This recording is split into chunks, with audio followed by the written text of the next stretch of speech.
A Soviet spy took out a coin, then disassembled a razor, removed the blade, and wrapped it in a matchbox. He then pried the coin open in the middle, obtaining a piece of encrypted intelligence. He then used a magnifying device to read the information, but just then, the FBI suddenly burst in. The Soviet spy remained unfazed, disguised as a bald, middle-aged man. Facing the FBI's guns, he calmly put on his dentures and then asked to clean his palate. Seeing that he was unarmed, the FBI agents handed him the palette. The spy then casually picked up the encrypted paper with a rag and silently destroyed the intelligence right under their noses. The agents then searched the entire room, but found no evidence. However, the FBI had already confirmed his identity as Rudolf Abel, the Soviet spy with 1,000 faces. At the age of 20, he was fluent in 6 languages and had performed numerous heroic deeds during World War II.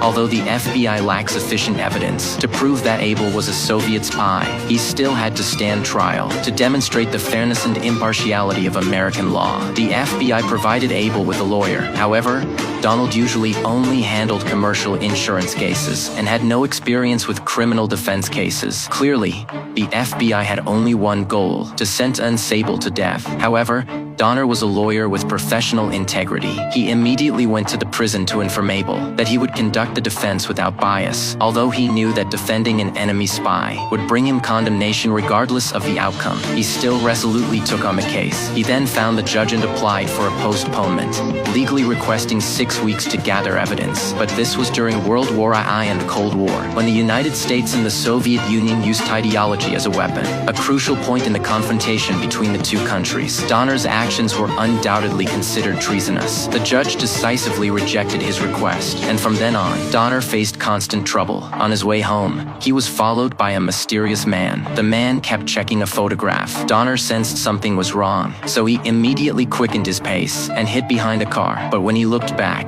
the man had already appeared behind him. Donner had no choice but to go to a bar with him. The man then revealed his identity. He was a CIA agent. He had come to warn Donner not to cause any trouble, to end the defense quickly, and not to threaten national security. But Donner firmly believed that nothing could override the law, so he smiled and refused the CIA agent, and Donner's troubles followed one after another. The CIA published news in the newspaper that Donner was going to defend an enemy spy. This made him a target of public hatred. People looked at him with hostility. Not only that, one night, while Donner's daughter was watching television, someone fired shots from outside the window.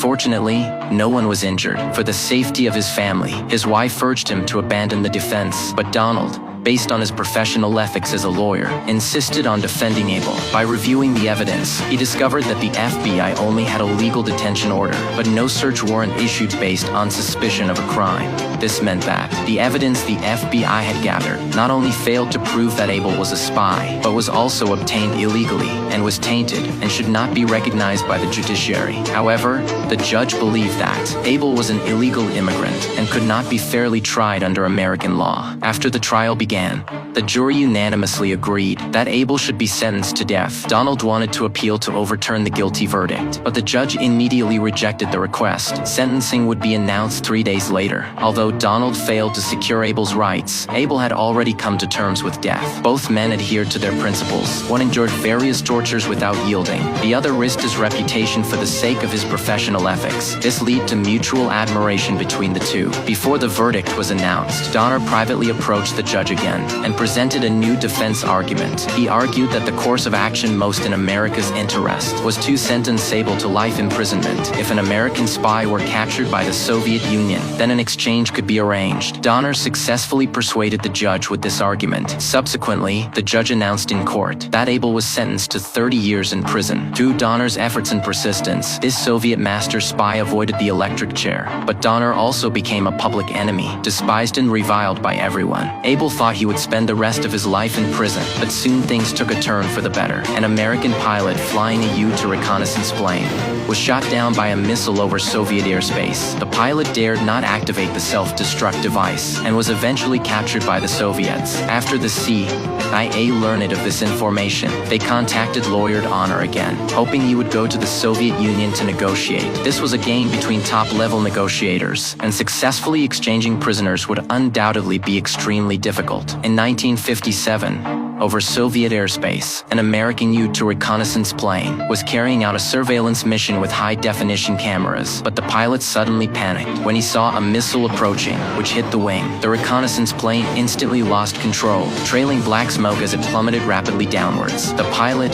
fearing for his life, dared not activate the self-destruct mechanism. He was ultimately sucked out of the cockpit by the powerful airflow, but fortunately, he was caught by a safety rope because the U-2 reconnaissance plane was highly classified and could not fall into Soviet hands. He summoned his courage and attempted to climb back and to activate the self-destruct device, but at the crucial moment, the safety rope broke, and the pilot was thrown out. He could only open his parachute to escape, and was ultimately captured by the Soviets and brought before a military court, where he was sentenced to 10 years in prison. When the US military learned that the reconnaissance plane had been shot down by the Soviets, they feared the pilot would review to reconnaissance plane specifications, so they immediately contacted lawyer Donald, hoping he would go to East Germany to negotiate, exchanging the Soviet master spy Rudolf Abel for the American pilot. Due to the highly volatile situation in East Germany at the time, the Soviet Union had firm control over East Germany to prevent East German residents from fleeing to West Germany.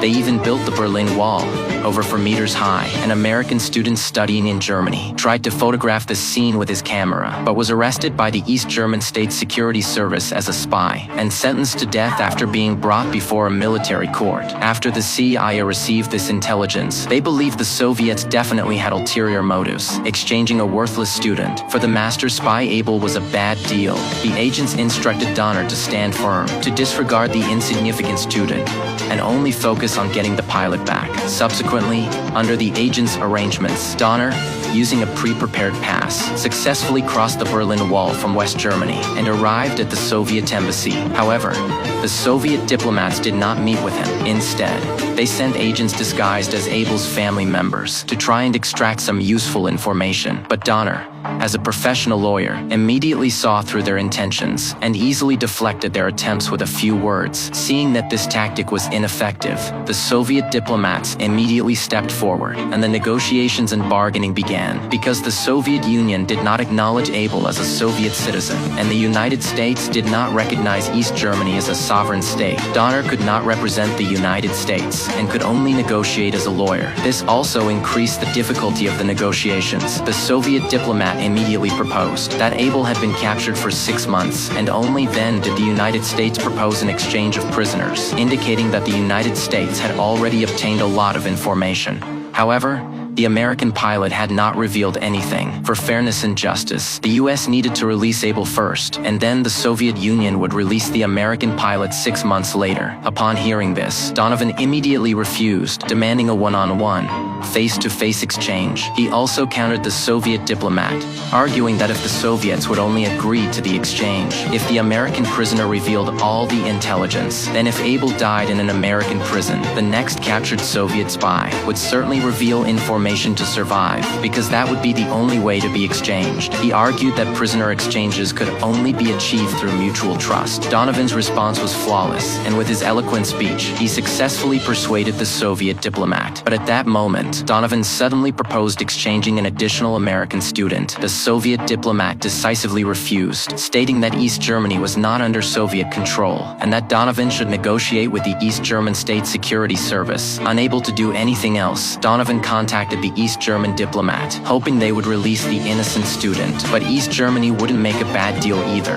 Immediately proposing conditions for the release, they demanded that the United States recognize East Germany as a sovereign state. The United States, of course, would not abandon its political stance for a worthless student. Donovan could only helplessly tell them that he was just a lawyer with no official capacity and was powerless in this matter. The negotiations ultimately ended on bad terms. Upon his return, Donald told the CIA agents everything about the negotiation results. The agents warned Donald again not to cause any more trouble. The US only needed to get their pilot back. Meanwhile, before agreeing to the prisoner exchange, the Soviet Union subjected the American pilot to various tortures in an attempt to extract classified data about the U-2 reconnaissance plane. But the pilot remained defiant, refusing to speak. Seeing that they couldn't get any information, and in order to rescue Rudolf Abel, the Soviets had to agree to the US request for a prisoner exchange. exchange. The two sides agreed to the exchange on the Nick Bridge. Now Donald had leverage in the negotiations. He immediately contacted the East German diplomat and forcefully stated that if East Germany did not agree to the exchange, the US would stop all prisoner exchange operations, and the Soviet Union would inevitably vent its anger on East Germany. Caught in the middle, East Germany ultimately had to agree to release the student. With his superb negotiation skills, Donald successfully reached an oral agreement for a 1-for-2 exchange. The next day,